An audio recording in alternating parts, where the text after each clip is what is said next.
নমস্কার, আমি মানস দে। আমি একজন ফাইন্যান্সিয়াল অ্যাডভাইজার।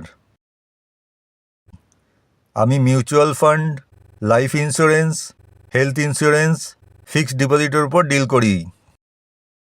সমস্ত রেপিউটেড কোম্পানির মিউচুয়াল ফান্ড যেমন SBI, HDFC, Axis, ICICI Prudential এবং এলআইসির লাইফ ইন্স্যুরেন্স এবং পেনশন স্কিমের জন্য আপনারা আমার সাথে কন্ট্যাক্ট করতে পারেন। কলকাতায় যে কোনো জায়গায় ইনভেস্টমেন্টের জন্য আপনি আমার সাথে কন্ট্যাক্ট করতে পারেন। আমার কন্ট্যাক্ট নাম্বার হলো